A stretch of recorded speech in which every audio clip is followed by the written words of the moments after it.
ఎవరికి యేసే పరలోకములో, ఎవరికి ఎవరు?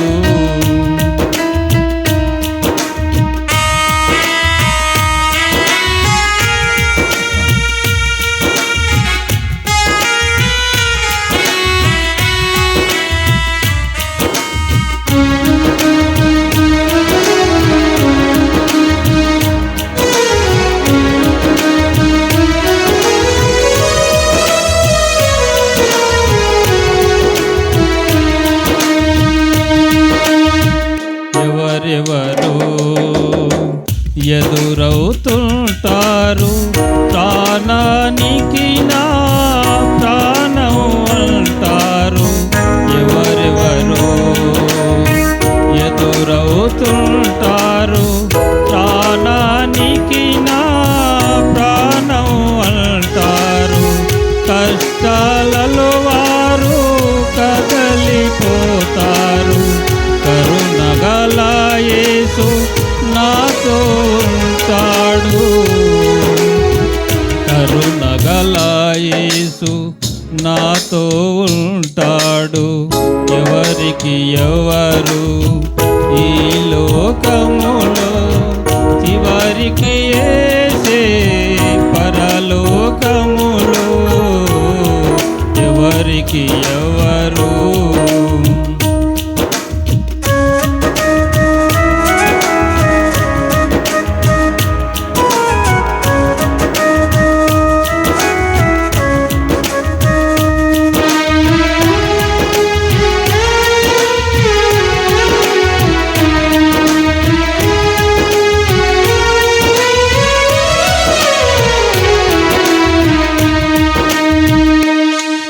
ధనము నీకుంటే అందరూ వస్తారు, దరిద్రుడవైతే దరికెవ్వరు రారు. ధనము నీకుంటే అందరూ వస్తారు, దరిద్రుడవైతే దరికెవ్వరు రారు. ఎవరిని నమ్మినా ఫలితము లేదురా, ఎవరిని నమ్మినా ఫలితము లేదురా. యేసుని నమ్మితే మోక్షముందిరా, మోక్షముందిరా. ఎవరికి ఎవరు ఈ లోకములో, చివరికి యేసే పరలోకములో, ఎవరికి ఎవరు?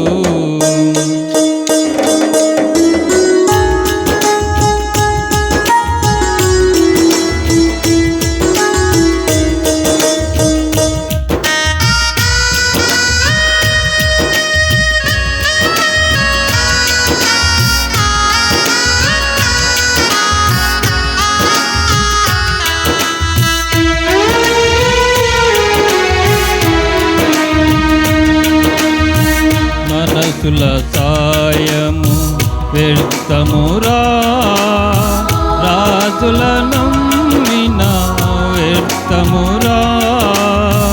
మనసుల సాయము వ్యర్థమురా, రాజుల నమ్మిన వ్యర్థమురా. యెహోవాను ఆశ్రయించుట ఎంతో మేలు, ఎంతో మేలు, ఎంతో మేలు. ఎవరికి ఎవరు ఈ లోకములో, చివరికి యేసే పరలోకములో, ఎవరికి ఎవరు?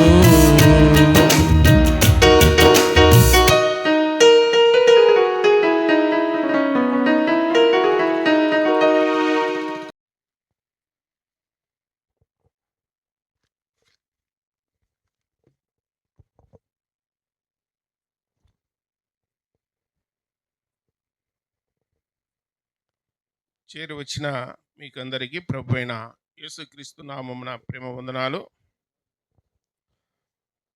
దేవుని పరిశుద్ధ గ్రంథము నుండి లూకా సువార్త 16వ అధ్యాయము 19వ వచనం నుండి చదువుతున్న.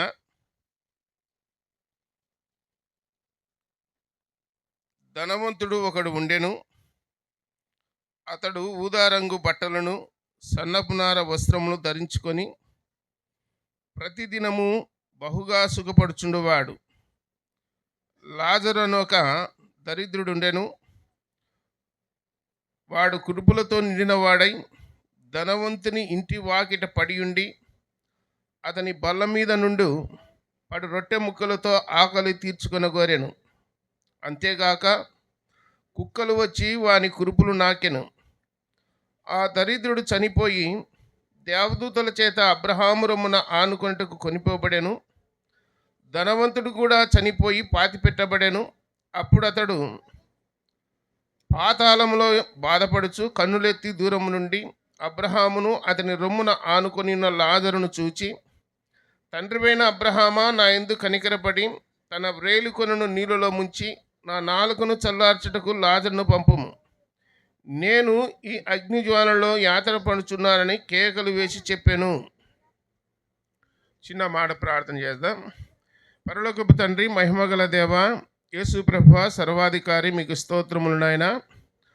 మమ్మల్ని అందరినీ ప్రేమించి సజీవులుగా ఉంచి ఈ ప్రభుదినాన్ని దయచేసినందుకు స్తోత్రాలు. ఉదయకాలము మీ పాద సన్నిధిలో చేరి ఆత్మతో సత్యంతో ఆరాధించే భాగ్యం ఇచ్చారు, మీకు స్తోత్రములు. తిరిగి సాయంకాల సమయంలో ముదిగేడు గ్రామములో నాయన మరి మీ కుమారుడైన యేసుక్రీస్తు వారి రాజ్య సువార్తను ప్రకటించడానికి కృప చూపినందుకు మీకు స్తోత్రములు చెల్లిస్తున్నాం.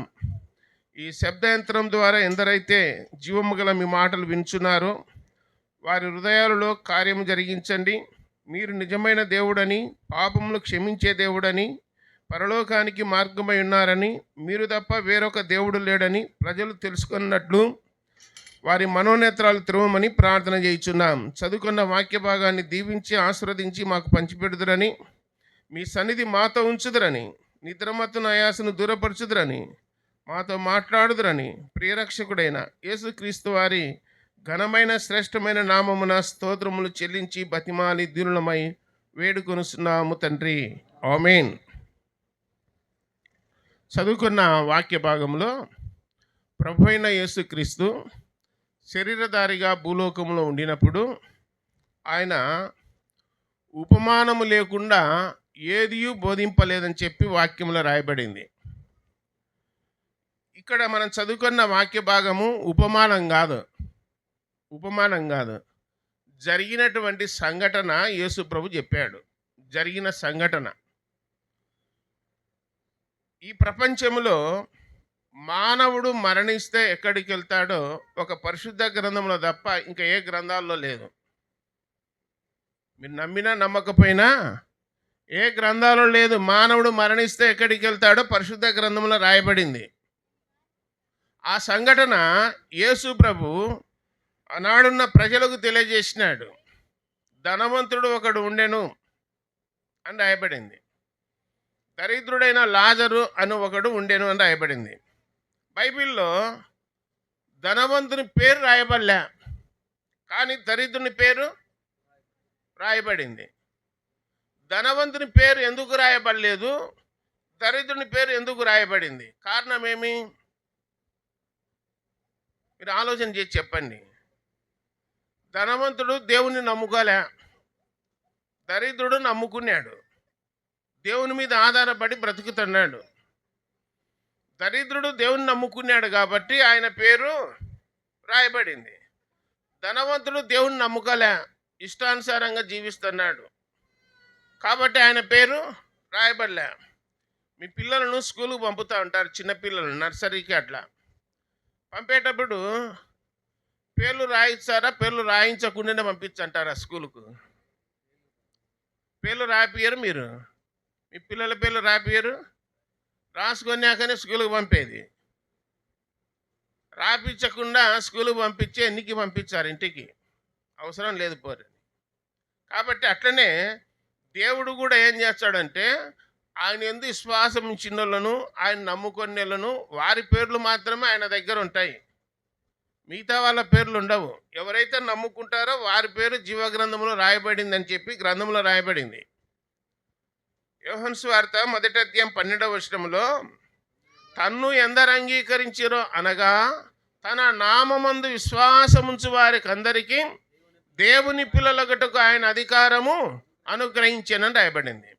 యేసు ప్రభునందు విశ్వాసం ఉంచితే దేవుని పిల్లలు అని రాయబడింది. మీరందరూ యేసు ప్రభునందు విశ్వాసం ఉంచితే దేవుని పిల్లలు అవుతారు.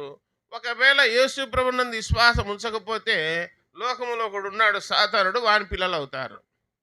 యేసు ప్రభు మాట వినే వాళ్ళంతా దేవుని పిల్లలే. యేసు ప్రభు మాట విననల్ల లోకంలో నేళ్ళు. వాళ్ళ పేర్లు పరిశుద్ధ గ్రంథములు ఉండవు, జీవ గ్రంథములు ఉండవు, పరలోకములు ఉండవు. వారి పేర్లు ఎవరు రాయించుకుంటే వాళ్ళకే. మీరు దేనికి ఆశపడుతుంటారంటే ఎక్కువ మనకు ఓటర్ లిస్టులో పేరు లేదనుకోండి, 20 ఏళ్ళు వచ్చినా రాపించుకోకుండా ఉంటారు అట్టనే. ఎందుకు? ఈ దినాల్లో అలవాటు చేసినారు కదా, ఓటుకు 1000-2000 వచ్చాది, ఎందుకు పోగొట్టుకోవాలి, పేరన్నా రాపించుకుందామని చెప్పి రేపు పేరు లేకుండా కానీ రాపించుకోనికి పోతున్నారు. 16 ఏళ్ళు ఉన్నాయి, 20 ఉన్నాయా, మా అమ్మాయికి రాయి ఓటు అంటున్నారు. ఎందుకు? డబ్బులు వస్తాయి ఓట్లప్పుడు. ఓటర్ లిస్టులో పేరు ఉండాలా, ఆధార్ కార్డులో పేరు ఉండాలా, రేషన్ కార్డులో పేరు ఉండాలా, నీకు అడ్రస్ ఉండాలా, ప్రతిదీ ఉండాలా. లోకములు అన్నీ ఉన్నాయి. ఆధార్ కార్డు ఉంది, రేషన్ కార్డు ఉంది, బియ్యం అది పింఛన్ కార్డు ఉంది, అన్నీ ఉన్నాయి. కరువు పనికి పోయినా నీ పేరు రాసుకుంటున్నారు. మరి పరలోకం పోవాలంటే పేరు రాసుకోవాలా లేదా? పరలోకములో పేరు రాసుకోనికి దేవుడు ఏర్పాటు చేసిందే ఈ కూడిక. కూడిక ఉద్దేశం ఏంటంటే మీ పేర్లు పరలోకములు రాయించుకోవాలని. ఎవరు రాచారు, ఎక్కడ రాచారంటే కూడికకు వచ్చినప్పుడు తీర్మానం చేసుకొని యేసుప్రభుని హృదయంలో చేర్చుకుంటే మీ పేర్లు జీవ గ్రంథంలో రాయబడతాయి, పరలోకంలో రాయబడతాయి అని చెప్పి గ్రంథంలో రాయబడింది. అది దేవుడు నిర్ణయం చేసేది. కాబట్టి ఇక్కడ ధనవంతుడు ఒకడు ఉన్నాడు. ప్రతిరోజు కావాల్సినటువన్నీ స్విగ్గీలో జొమాటోలో ఆర్డర్ పెడతాడు. కావాల్సిన బిర్యానీ తెప్పించుకుంటాడు, తింటాడు. ఏసీ రూములో ఎండలకాలం కదా, ఏసీ రూములో పనుకుంటాడు, నిద్రపోతాడు. భయం లేదు, భక్తి లేదు, ఏది లేదు. అతడు ధనవంతుడు. తను పని చేయాల్సిన అవసరం కూడా లేదు. అతని కింద 10 మంది ఉన్నారు, పని వాళ్ళు, నౌకర్లు, పనిచేసేటోళ్ళు. ఆయనకి ఏమి ఇబ్బంది ఏం లేదు. ప్రతిరోజు సుఖపడుతున్నాడు. రోజు 2 డ్రెస్సులు మార్చాడు. మధ్యాహ్నానికి ఒకటి, మధ్యాహ్నం నుంచి ఇంకొకటి డ్రెస్సు. అలాంటి హోదాలో ఉన్నాడు ధనవంతుడు. అయితే అలాంటి హోదాలో ఉన్న ఆ ధనవంతుని వాకిట ఒకడు ఉన్నాడంట. అతని పేరేం పేరు? లాజరు. ధనవంతుని వాకిట పడి ఉన్నాడని రాయబడింది. ఒకటి గుర్తు పెట్టుకోండి, మన ఇండ్ల దగ్గరికి అడుక్కునేటోళ్ళు వస్తుంటారు, బిచ్చగాళ్ళు. ఎంతసేపు ఉంటారు? మనము బిచ్చం ఎచ్చే పోతారు, లేదంటే పక్కకి వెళ్ళిపోతారు. అదే మొండికి కూర్చొని ఉంటారు, ఇట్లా ఏచ్చారా ఏరా మీరని. అట్లా ఎవరు ఉన్నారు మొండికి. మరి ఈ దరిద్రుడైన లాజరు ధనవంతుని వాకిట పడి ఉన్నాడని రాయబడింది. కారణం ఏమిటంటే ఆ ధనవంతుడు లాజరు వేరు వేరు వాళ్ళు కాదు, వాళ్ళు అంత దాయాదులే. వాళ్ళు నేను చెప్తున్నా, దాయాదులే. వేరే ధనవంతుడు వేరే వాడిని వాకిట ఎందుకు ఉంచుతాడు? ఊరెళ్ళపడ తీసుకుపోయేసి వచ్చాడు. ఈ లోకంలో తల్లిదండ్రులు పిల్లలు కానీ వాళ్ళని పెద్ద చేసి చదివించి రెక్కలు ముక్కలు చేసుకొని చదివించి వాళ్ళకు పెళ్లిళ్ళు చేసి ఉద్యోగాలు వచ్చినాక తల్లిదండ్రులు తీసుకుపోయి అడవిలో వదిలిపెట్టేటోళ్ళు ఉన్నారు. మాకెందుకు మీరు అడ్డమని వృద్ధాశ్రమాల్లో విడిచిపెట్టేటోళ్ళు ఉన్నారు లోకములో. మరి ధనవంతుడి వాకిట పడి ఉన్నాడు దరిద్రుడు అంటే ఒప్పుకుంటాడా ధనవంతుడు? వేరేవాడైతే ఆడు ఉండనీయడు. తనకు సంబంధించినోడే కాబట్టి, రక్త సంబంధే కాబట్టి ఈ వాకిటి కానింటి పొమ్మన లేక ఉంటే ఉండాలి అని చెప్పి పట్టించుకోలే ధనవంతుడు. ఎవరిని పట్టించుకోలే? దరిద్రుడైన లాజరును పట్టించుకోలే. ధనవంతుడు ఆరోగ్యంగా ఉన్నాడు, బ్రహ్మాండంగా ఉన్నాడు, నిద్రపోతున్నాడు, తింటున్నాడు, లేచన్నాడు, పని వాళ్ళు తెచ్చిచ్చన్నారు, అతనికి అన్ని సేవలు జరిగిపోతున్నాయి. మరి ఆరోగ్యంగా ఉన్నోనికి కూడా మరణం రావచ్చునా, సావు రావచ్చునా? ఈ దినాల్లో మీరు చూస్తున్నారో లేదో సోషల్ మీడియాలో ఒక ఆమె పెళ్లిలో డ్యాన్స్ చేస్తుంది స్టేజ్ మీద, వెంటనే ఉగిలిపోయింది, ఏచనే పడిపోయింది. ఒకడు గ్రౌండ్లో ఫుట్బాల్ ఆట ఆడుతున్నాడు, హార్ట్ అటాక్ వచ్చి పడిపోయినాడు. అలాంటివి రియల్గా ప్రాణం పోయేటువంటి ఆ సన్నివేశాలు కూడా యూట్యూబ్లో, ఇన్స్టాగ్రామ్లో పెడుతున్నారు. 1 నిమిషం ఉంటాయి అంతే. ఇవి ఎట్లా తీసినారంటే సీసీ కెమెరాల్లో అవి రికార్డ్ అయినాయి, అవి దొరికించుకొని పెడుతున్నారు అక్కడక్కడ. అర్థమవుతుందా మీకు? ప్రాణము ఎప్పుడు పోతుందో ఎవరికి తెలియదు. మన ప్రాణానికి గ్యారెంటీ ఉందా? దేవుని దగ్గర పోయి గ్యారెంటీ తెచ్చుకునేమో ఒక్కొక్కరు 70 ఏళ్ళు 80 ఏళ్ళు ఖచ్చితంగా భూమి మీద ఉంటామని. అలాంటిది ఏం లేదు. ఇప్పుడు చిన్నపిల్లలకు వస్తుంది, పెద్దోళ్ళకి వస్తుంది, అందరికి వస్తుంది హార్ట్ అటాక్. అది ఎప్పుడైనా వచ్చింది. లావు ఉంటే వచ్చేది, సన్నగా ఉంటే రాదనేది ఏం లేదు. నువ్వు ఎక్సర్సైజ్ చేసినా, నువ్వు వాకింగ్ చేసినా, జిమ్కి పోయినా, ఎక్కడ పోయినా మరణం అనేది తప్పించుకోవడానికి వీలు లేదు. కర్ణాటకలో ఒకడు సినిమా యాక్టర్, మంచి హీరో, జిమ్కి పోతున్నాడు, మంచి యవనస్తుడు, హార్ట్ అటాక్ వచ్చి ఏమైనాడు? చనిపోయినాడు. మరణానికి దయాదాక్షిణ్యాలు లేవు. చిన్నోళ్ళే పెద్దోళ్ళే, ఉన్నోడే లేనోడే అనేది తారతమ్యం ఏమీ లేదు. తర్వాత దరిద్రుడు పరిస్థితి రాయబడింది, ఆయన పేరు లాజర్ అని రాయబడింది. ఈయన ఏం చేసినాడంటే, ధనవంతుడు ఇట్లా టేబుల్ పెట్టుకున్నాడు భోజనం వల్ల, దాని మీద ఆపిల్ పళ్ళు ఉంటాయి, చపాతీలు ఉంటాయి, మాంసం ఉంటుంది, తింటా ఉంటాడు. ఆ చపాతీల మీద నల్లగా అక్కడక్కడ మాడిపోయిన ముక్కలు ఉంటాయి కదా, అవి తీసేసి కిందే వేస్తాడనమాట. అవి తినడు. ఆపిల్ పండుగ కూడా పైన రంగున్నే తినడు, పై తోలు ఒలిపించి లోపల ఉన్న తెల్లగొన్న కండ తింటాడు. ఎవరు? ధనవంతుడు. అవి కింద పడినటివన్నీ దరిద్రుడు ఏం చేస్తాడంటే ఏరుకొని తింటున్నాడు. కింద పడినటివి పని వాళ్ళు తెచ్చి బయట వాకిటి కాడ, గేటు కాడ ఇడుపున పోస్తారు కసోళ్ళు పోసినట్టు. ఆ కసులో ఏరుకొని తింటున్నాడు. ఎవరు? దరిద్రుడైన లాజరు. ఆ దరిద్రునికి జ్వరం వచ్చినా సూదేసేటోళ్ళు లేరు, ట్యాబ్లెట్ ఇచ్చేటోళ్ళు లేరు. ఆ దరిద్రునికి సరైన వస్త్రాలు లేవు. ఆ దరిద్రునికి కురుపులు, కుక్కలు వచ్చి నాకుతూ ఉన్నాయి. కుక్క నాకిందంటే జబ్బు వచ్చేదా రాదా? రేబిస్ వస్తుంది. కుక్కలు నాకినాయి. అలాంటి దీనస్థితిలో ఉన్నాడు. ధనవంతుని వాకిట్నే ఉన్నాడు. ధనవంతుడు పొద్దున ఒకసారి, సాయంత్రం ఒకసారి ఇంట్లో నుండి బయటికి లోపలికి పోయేటప్పుడు వాకిలి కాడ పడినాడే, వీడు నాలాంటి మనిషే కదా, డాక్టర్ని విల్లంపి సూదన్ని వేయించాము, ట్యాబ్లెట్ అన్న వేయించాము, లేదంటే 108 అంబులెన్స్ పిలిపించి హాస్పిటల్ కన్నా దొలకపోతామని ఒక్కరోజన్న ఆలోచన చేసినాడా? చేయలేదా? పట్టించుకోలేదు. రోజు చూచానే ఉన్నాడు ధనవంతుని వాకిట పడి. ధనవంతుడు దరిద్రుడైన లాజరును రోజు చూచానే ఉన్నాడు, పట్టించుకోలే. ఏదేమైతేనేమి ఒక దినం రాని వచ్చింది, మొత్తం మీద దరిద్రుడు చనిపోయినాడు. దరిద్రుడు చనిపోయినాడు అంటే దానికి ఒక లెక్క ఉంది. ఎందుకు చనిపోయినాడు? సరైన ఆహారం లేదు, సరైన నిద్ర లేదు, తర్వాత ఆయనకు కురుపులు ఉన్నాయి, ఆ కుక్కలు నాకుతూ ఉన్నాయి, కాబట్టి అనారోగ్యం వచ్చి జబ్బు చేసి చనిపోయినాడు. అది న్యాయమే చనిపోవడం. మరి ధనవంతునికి ఏ జబ్బు వచ్చింది? ఏ జబ్బు రాలేదు. అకస్మాత్తుగా తిన్నాడు, టీవీకి వెళ్ళి సీరియల్ చూసుకుంటున్నాడు, వెంటనే పానం పోయింది. అయిపోయింది, పానం పోయింది. పారా ఎట్లా అంటే పోయినాడు. ఇంగాడు ఉన్నాడు. ఊర్లో వాళ్ళకల్లా తెలిసింది. ఎవరు చనిపోయింటే? ధనవంతుడు చనిపోయింటే. మరి దరిద్రుడు చనిపోయింటే ఎవరికన్నా తెలిసిందా? ఎవరికి తెలియదు. దరిద్రుడు చనిపోతే వాంతో ఏం పని? వాడు చచ్చిన ఒకటే, బతికిన ఒకటే, ఏం పని వాంతో? కాబట్టి మున్సిపాలిటీల్లో వచ్చినారు, ఆ దరిద్రుని తీసుకుపోయి యాన్నో ఆ కుందు నదిలోనో శ్యామకాలంలోనో యాన్నో వేసి వచ్చినారు. భూస్థాపన కూడా లేదు ఎవరికి? దరిద్రునికి. మరి ధనవంతునికి? ధనవంతుడు కదా, ఇంకా ధనము నీకుంటే అందరు వచ్చారు. బెల్లమున్న కాడ ఏముంటాయి? ఈగలు ఉంటాయి కదా. బా ధనవంతుడు. నంద్యాల పోయినారు, బస్టాండ్లో పూలదండలు అలా కొనుక్కొచ్చుకున్నారు. నీకు? ఎవరికి? ధనవంతునికి. ప్రతి ఒక్కళ్ళు వచ్చినారు. ఇంకా ఊరంతా కదిలింది, పెంజ కదిలింది మొత్తం. ఎవరి నీకు? ధనవంతుడు చనిపోయింటే. బా ఎంత పేరు తెచ్చుకున్నాడు రా నాయన, గొప్ప పేరు తెచ్చుకున్నాడు ధనవంతుడు అని చెప్పి అతన్ని భూస్థాపన కార్యక్రమము బ్యాండ్ మానాలతో ఊరేగించుకుంటూ తీసుకుపోతున్నారు భూస్థాపనకు ధనవంతుణ్ణి.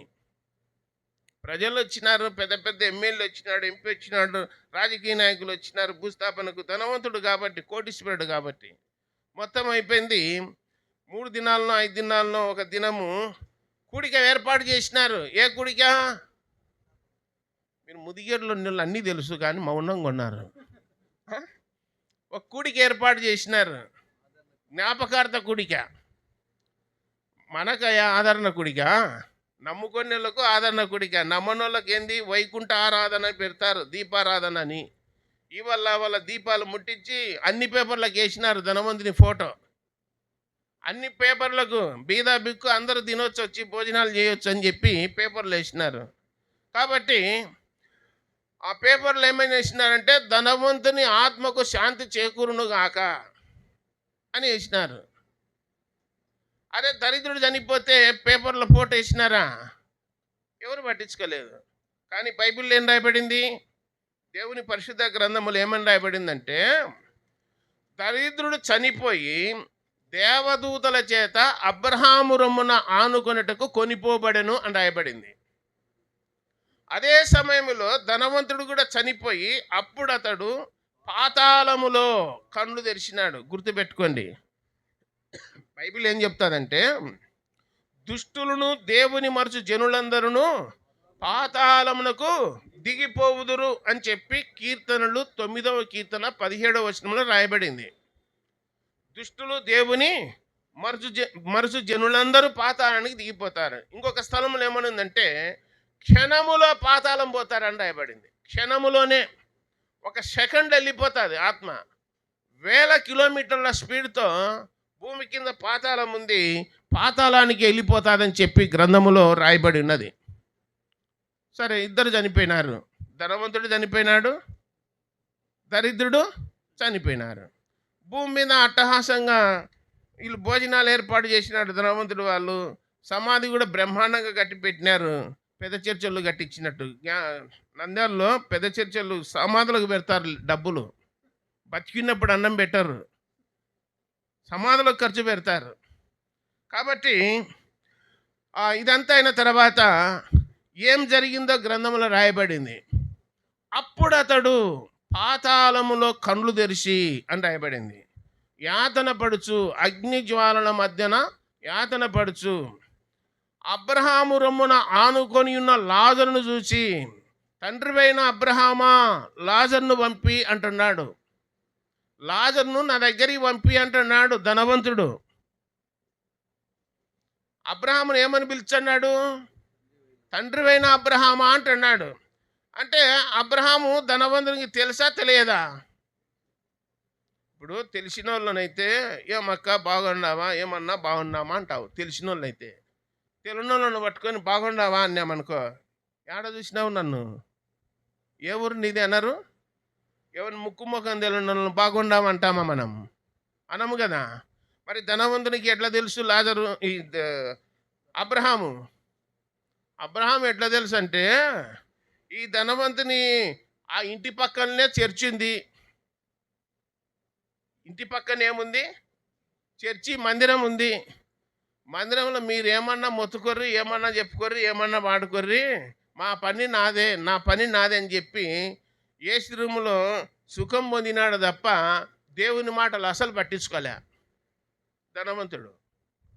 తర్వాత అప్పుడప్పుడు ఎప్పుడో సంవత్సరానికి ఒకసారి ఈస్టర్ అప్పుడో క్రిస్టమస్ అప్పుడో పోతున్నాడేమో, పేరు తెలుసుకున్నాడు, అబ్రహాం పేరు తెలుసుకున్నాడు. ఆడపోయి కనుక్కున్నాడు, తండ్రివైన అబ్రహామా అంటున్నాడు. తండ్రివైన అబ్రహామా అంటున్నాడు. ఆయన అంటున్నాడు, ఏమి నా కుమారుడా అన్నాడు.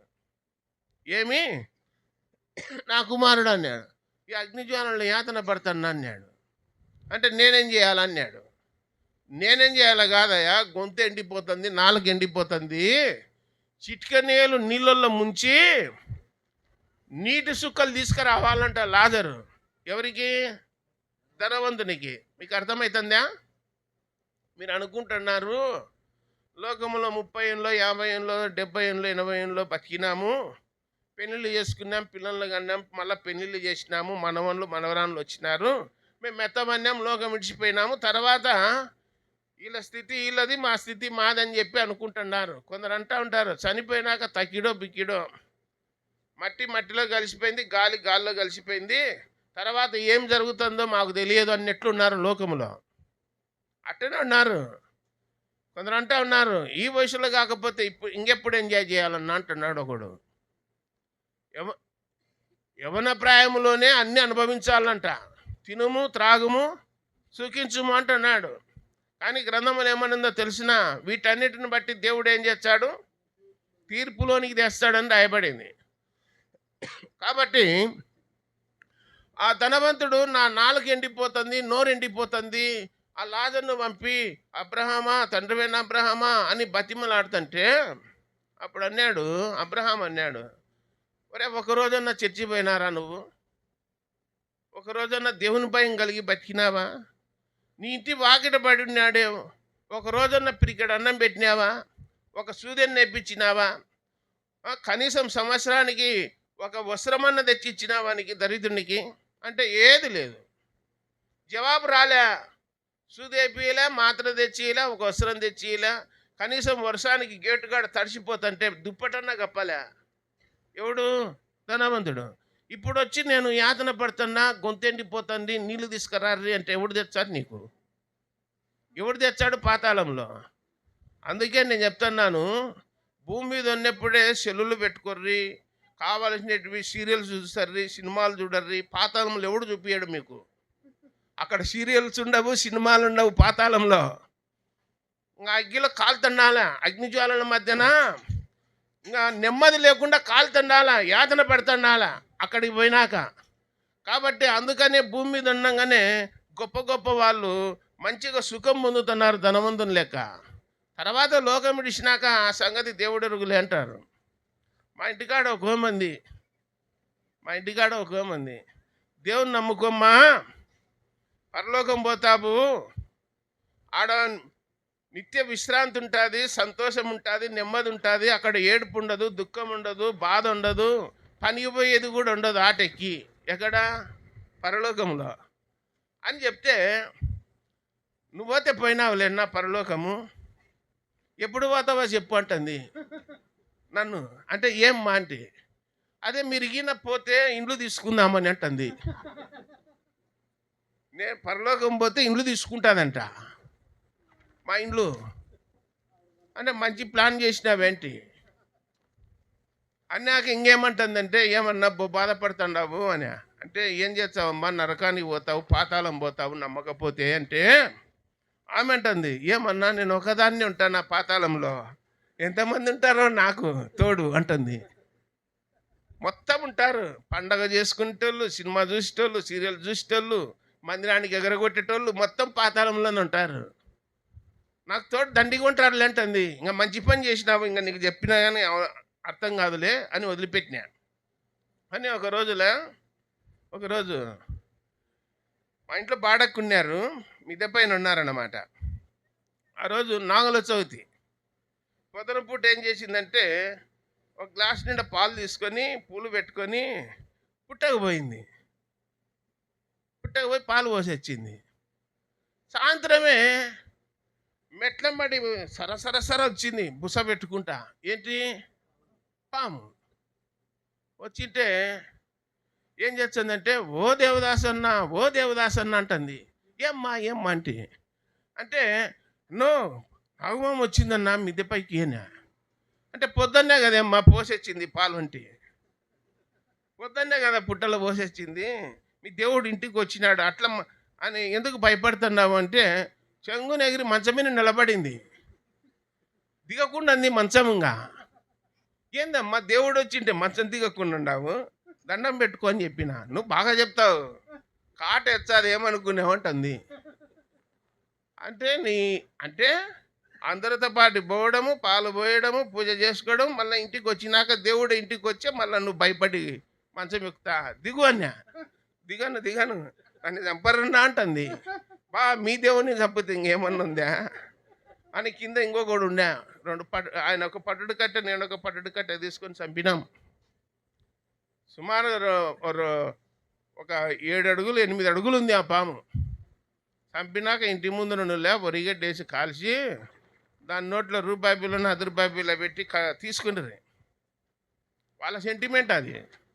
కాబట్టి దైవ గ్రంథములో చూస్తూ ఉన్నాము, ఆ ధనవంతుడు ఆడపోయి చనిపోయినాక పోయి తండ్రివైన అబ్రహామా లాజర్ను పంపి అంటే ఎందుకు పంపించాడు లాజర్ను? అప్పుడు అన్నాడు, ఇక్కడున్నోళ్ళు అక్కడికి, అక్కడున్నోళ్ళు ఇక్కడికి, మేము కలిసి పోజాలకున్నట్లు రాజాలకున్నట్లు మీకు మాకు మధ్యనేముంది? మహాగాధం ఉంది అన్నాడు. పాతాళంలో ఉన్నోళ్ళు పరలోకానికి పోనికి, పరలోకంలో ఉన్నోళ్ళు పాతాళం పోనికి ఇదేమి నంద్యాల కోయిల గుంట్ల కాదు. పోయిరానికి ట్రైన్ వేసినారు కాబట్టి ఉదయం ఒక టిప్పు సాయంత్రం ఒక టిప్పు పోయి రావచ్చులే, తక్కువ ఛార్జ్ అనుకుని కాదు ఇది. పరలోకం పోయినకి మళ్ళీ రానికి పోనీకి అట్లాంటిది ఏం లేదు, ట్రావెల్స్ ఏం లేదు అక్కడ పాతాళంలో. అక్కడ పోయినోడు ఇంకెన్నడు రాడు గడ్డకు. పాతాళంలోనికి పోయినోడు ఇంకెన్నడు గడ్డకు రాడు, ఇంకక్కడ ఉండాల్సిందే. కాబట్టి ఇంకేమన్నాడంటే, అయ్యా ఈ స్థలానికి రాకుండా ఉండాలంటే నేనేం చేయాలంటున్నాడు. ఆడ పాతాళం పోకుండా ఉండాలంటే నేనేం చేయాలంటున్నాడు ధనవంతుడు. ఎవరితో? అబ్రహాముతో. ఎందుకు ఆ మాట అన్నాడంటే, నాకు ఇంకా 5 మంది సహోదరులు ఉన్నారు, వాళ్ళు కూడా 3 పూట్ల తిని నిద్రపోతారు, ఇంట్లో ఏ పని చేయరు, వాళ్ళు కూడా ధనవంతులే, వాళ్ళు కూడా దేవుని నమ్ముకోలేదు, మందిరానికి పోలేదు, వాక్యం అసలు వినలేదు, పట్టించుకోలేదు, వాళ్ళ సంగతి ఎట్లా అని ఆడ ఆలోచన చేస్తున్నాడు పాతాళంలో. అప్పుడు అబ్రహాం అన్నాడు, ఏం లేదయ్యా, భూమి మీద ముదిగేడులో నెలకొకసారి 2 నెలలకు ఒకసారి బజార్లో కూడిక పెడుతున్నారు. ఆ కూడికకు హాజరయ్యి యేసు ప్రభునందు విశ్వాసం ఉంచాలా, ఆయనను సొంత రక్షకునిగా అంగీకరించాలా. ఆయన్ని ఎవరైతే అంగీకరిస్తారో, ఎవరైతే విశ్వాసం ఉంచుతారో వాళ్ళు మాత్రమే ఈ స్థలానికి వస్తారు, నేనుండే స్థలానికి. ఒకవేళ మాకు కాబట్టలేదయ్యా, వాళ్ళు ఏదో పని పాట లేకుండా నెలకు ఒకసారి 2 నెలలకు ఒకసారి బజార్లో ఇట్లా మీటింగ్ పెడుతున్నారు, మాకు అక్కరలేదు అని చెప్పి ఎగరగొట్టినారు అనుకోండి, మిమ్మల్ని భయపెట్టడానికి కానీ నేను చెప్పేది జరగబోయే సత్యం అదేంగా, వాస్తవం అది. భూమి మీద ఉన్నాం కాబట్టి మనకు తెలియదు. భూలోకంలో చనిపోయిన వాళ్ళు ఉన్నారు కదా, వాళ్ళు వచ్చి చెప్పినా కానీ నమ్మరు ఇక్కడ భూమి మీద. అదే చెప్పినాడు వాక్యంలో.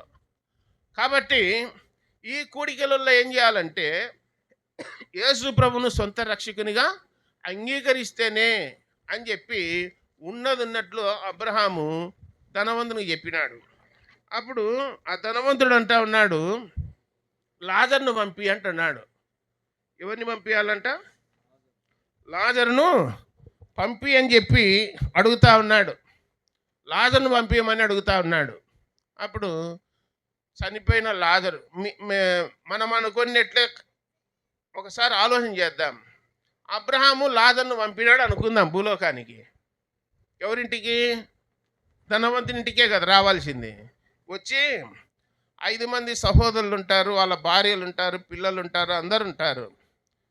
ఏం లాజరు మళ్ళీ వచ్చినావు అన్నారు అనుకో. ఏం లేదు, మీ అన్న ధనవంతుడు ఉన్నాడు కదా, పాతాళములో అగ్నిజ్వాలల మధ్యన యాతన పడుతున్నాడు, కాలిపోతున్నాడు, అలమటిచ్చన్నాడు, మీరు అంటే దేవుణ్ణి నమ్ముకొని చర్చికి పోర్రి అని చెప్పినాడు అనుకో లాజరు వచ్చి. అప్పుడు వీళ్ళు ఏం చేస్తారు?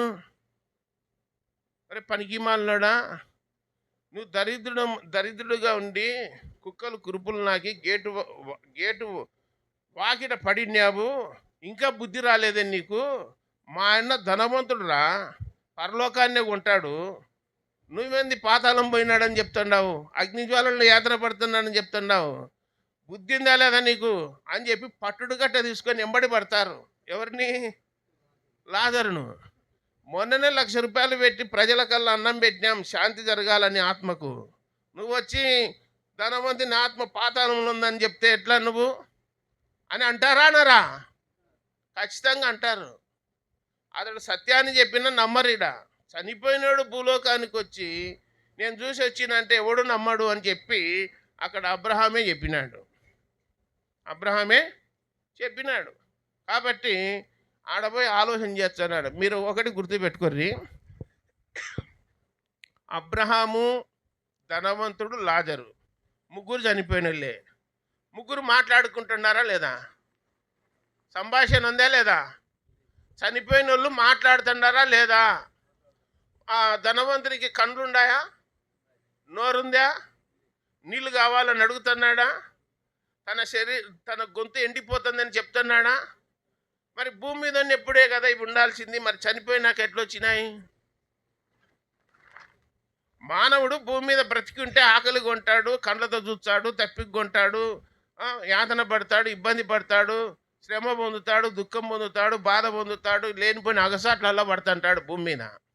మరి పాతాళం పోయినాక కూడా ఇట్టనే ఉన్నాడంటే ఏమి అర్థము? మీకేం అర్థమవుతుంది? పాతాళం పోయినాక ఈ శరీరం ఒకటి ఉండదు, మట్టి శరీరం అంతేది, కానీ ఇంకొక శరీరం ఉంటుంది కాలనీకి. పండ్లున్నాయి, పండ్లు కొరుకుతున్నాడు. ఎవరు? ధనవంతుడు. గొంతు ఎండిపోతా ఉంది. అబ్రహామును చూస్తున్నాడు, లాజరును చూస్తున్నాడు. అంటే చూపు ఉందా లేదా? అన్నీ ఉన్నాయి. భూమి మీద ఎట్లున్నామో మనుషులు అట్టనే ఉన్నారు. అందులో మార్పు ఏం లేదు. ఆడ శరీరాన్ని దేవుడు ఇంకొక శరీరం ఇచ్చినాడు, కాలుతున్నారు అంతేగా. ఇది మట్టి శరీరం కనుక పోయిందిరా, చచ్చిపోయినాడు, ఎత్తారు గంట సేపు అన్నా పెడతారా? చనిపోయినాక వెంటనే ఫోన్లు చేస్తారు తెలుసున.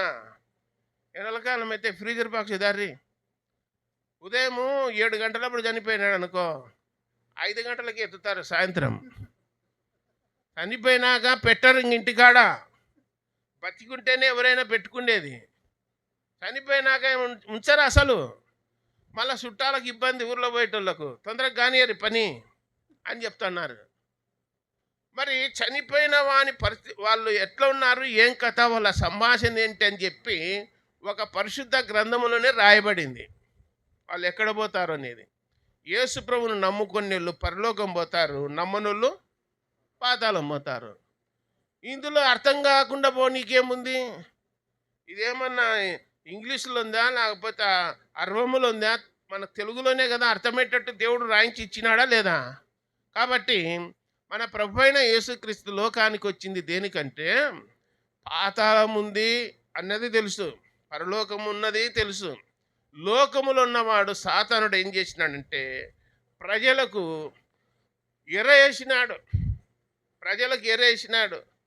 ఎరేసి దేవుని కనుక్కోకుండా, నిజమైన దేవుణ్ణి తెలుసుకోకుండా, దేవుని వైపు మళ్లించకుండా సాతానుడు లోకం వైపు మళ్లించి ప్రజలందరినీ పాతాళం తోలుకపోతున్నాడు.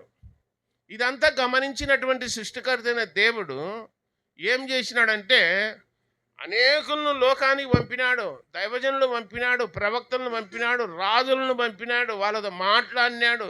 సరి చేసుకుంటారేమో, బాగుపడతారేమో, నా వైపు తిరుగుతారేమో అని చెప్పి శత విధాలుగా ప్రయత్నాలు చేసినాడు దేవుడు. ఎన్ని ప్రయత్నాలు చేసినా అవన్నీ నిష్ఫలమైపోయినాయి. చివరికి దేవుడే మానవుడిగా లోకానికి వచ్చి, నేను చూపించాను పరలోకానికి పోయే మార్గము, నా యందు విశ్వాసం ఉంచండి, పరలోకానికి నేనే మార్గము, నేనే సత్యము, నేనే జీవము అని చెప్పినాడు. ఆ చెప్పినటువంటి రక్షకుడు ప్రజలందరి కొరకు ప్రాణం పెట్టినాడు. శిలువలో మరణించినాడు, సమాధి చేయబడి తిరిగి లేచినాడు. అంటే యేసు ప్రభు శిలువలో చనిపోయి సమాధి చేయబడి 3వ దినాన లేచినాడా? లేచినాడు. నా యందు విశ్వాసం ఉంచిన వాళ్ళు చనిపోయినా తిరిగి లేస్తారన్నాడు. విశ్వాసం ఉంచిన వాళ్ళ లేచేది, విశ్వాసం ఉంచకుండా ఉన్నోళ్ళ? విశ్వాసం ఉంచిన వాళ్ళు ముందు లేస్తారు. బైబిల్లో రాయబడి ఉన్నది. యోహాను సువార్త 5వ అధ్యాయం 28వ వచనంలో రాయబడింది. దీనికి ఆశ్చర్యపరకుడి, అమ్మ, ఒక కాలం వచ్చుచున్నది, ఆ కాలమున సమాధులు ఉన్నవారు లేస్తారు, మేలు చేసిన వారు జీవ పునరుత్థానానికి, కీడు చేసిన వారు తీర్పు పునరుత్థానానికి బయటికి వస్తారని రాయబడింది. కాబట్టి యేసు ప్రభువునందు విశ్వాసం ఉంచిన వాళ్ళు చనిపోయినా మరలా లేస్తారు. అందుకే నవంబర్ 2వ తారీఖు సమాధుల పండుగ చేర్చండి. ఇది వాళ్ళు లేచినా లేకపోయినా మేము చేసేది చేస్తున్నామని చేస్తున్నారు వాళ్ళు. వాడు 24 గంటలు తాగుతాడు. చనిపోయింటే మంచి పోరాడి తిని నా పరుగు తుడముట్టించి తినని చెప్పి సమాధి మీద రాసినారు. నిజమేరా, 24 గంటలు తాగి పోరాడినావు నువ్వు అని నేను చెప్పిన. బాగా పోరాడినావు అని చెప్పిన. వాళ్ళ కోసమే రాయించింది వాక్యము. అట్లా తయారైనారు. కాబట్టి మన ప్రభు అయిన యేసుక్రీస్తు మన కోసం వచ్చినాడు. సాతానుడు పాతాళం పోయే దారిలోకి ప్రజలను తీసుకొని పోతుంటే అక్కడ కాదు దారి, ఇక్కడ ఉండేది దారి అని చెప్పి పరలోకము నుండి దిగొచ్చి పరలోకానికి ఎక్కిపోయినాడు. ఆయన విశ్వాసం ఉంచితే మీరు కూడా పరలోకము వస్తారని చెప్పినాడు. ఇప్పుడు దరిద్రుడు దేవుని నమ్ముకున్నాడు కాబట్టి, విశ్వాసం ఉంచినాడు కాబట్టి, అక్కడ మోషయు ప్రవక్తలు చెప్పిన మాటలైంది విశ్వాసం ఉంచినాడు దరిద్రుడు. కాబట్టి పాతాళం పోకుండా పరదేశుకు అంటే అబ్రహామురమున ఆనుకున్నట్టుకు కొనిపోబడినాడని గ్రంథంలో రాయబడింది. మరి ఇక్కడ కూర్చొని ఇంతవరకు వాక్యం విన్నారు కదా. మీరు పాతాళం పోవాలనో మరి పరలోకం పోవాలనో పేరు రాయించుకోవాల్సింది ఇన్నే. ఈడ రాయించుకుంటే, ఈడ యేసుప్రభుని హృదయంలో చేర్చుకుంటే పరలోకము, ఒకవేళ చేర్చుకోకపోతే పాతాళం. బైబిల్లో రాయబడింది, మీ పేర్లు జీవ గ్రంథములో రాయబడినట్లయితే మీకు పరలోకం. ఇంకొక లిస్టులో ఉంది, వేరొక గ్రంథం ఉంది. ఆ గ్రంథంలో అందరి పేర్లు ఉన్నాయి. వాళ్ళందరినీ ఫైనల్లో ఏం చేస్తాడంటే, ఇప్పుడు పాతాళం అనేది ఒక 2వ స్టేజీ. పాతాళం అనేది అగ్నిగుండము, నరకం అనేది ఉంది బైబిల్లో. తెలుసా మీకు? అగ్నిగుండము, నరకం అనేది ఉంది. అదే 2వ మరణం అన్నాడు. ఏలైనగా పాపము వలన వచ్చు జీతము మరణము. అయితే దేవుని కృపావరము మన ప్రభు అయిన యేసుక్రీస్తునందు నిత్య జీవం అన్నాడు. పాపానికి వచ్చే జీతము మరణం అన్నాడు. ఆ మరణం శరీర మరణం కాదు. 2వ మరణం అంటే అగ్నిగుండము. అది తప్పించడానికి యేసు ప్రభు భూలోకానికి వచ్చినాడు. ఇంతవరకు ధనవంతుడు, దరిద్రుడైన లాజరు వాళ్ళ దృష్టాంతం విన్నారు. దరిద్రుడు ఎక్కడ పోయినాడో, లాజరు ఎక్కడ పోయినాడో మీకు అర్థమైంది. అర్థమైంటే మీరు తీర్మానం చేసుకొని యేసు ప్రభువుని హృదయంలో చేర్చుకొని ఆయన ఎందుకు విశ్వాసం ఉంచితే మీ పేర్లు ఆటోమేటిక్గా సెన్సార్. మీరు వచ్చి మన కళ్ళకు కనపడేది కాదు అది. ఆయన సెన్సార్ తీస్తాడు అంతే, స్కాన్ చేస్తాడు మిమ్మల్ని. ఇప్పుడు నా సెల్లులో కరెంటు బిల్లులు కట్టేది యాప్ ఉంది ఒకటి. దాంట్లో ఏమొస్తుందంటే క్యూఆర్ కోడ్ అని చెప్పి చిన్న రౌండ్గా వస్తుంది. అంగళ్ళ కాడ, హోటళ్ళ కాడ ఫోన్పే కొట్టారన్నా స్కానింగ్ తీసుకుంటుంటారు. చూసినారా మీరు?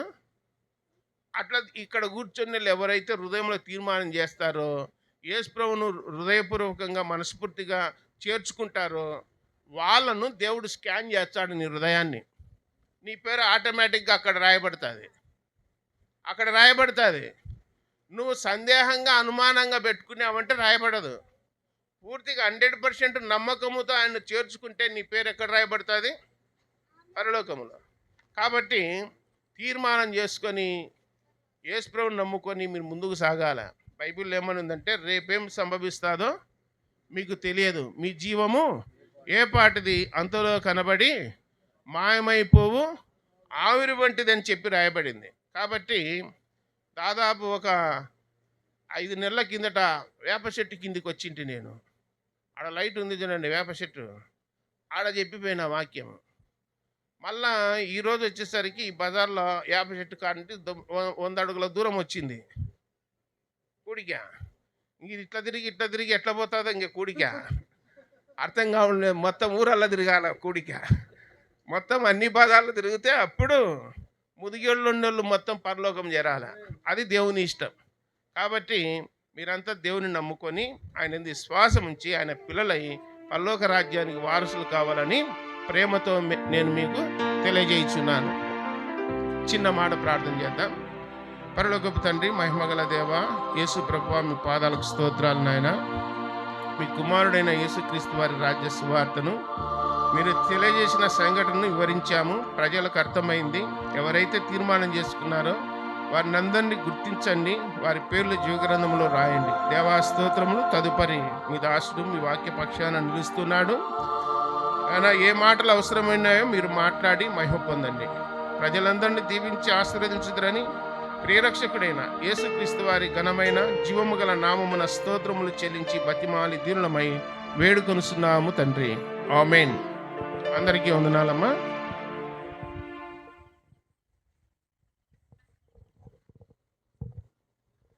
దైవ సందేశం అందించినటువంటి దేవుని దాసులు దేవదాస్ అన్న గారికి ప్రత్యేకమైన వందనాలు తెలియజేస్తున్నాం. సరే, మంచిది. ఒక పల్లవి 2 చరణాలు పాట పాడి వినిపిస్తారు సహోదరులు. దర్శనమేనా?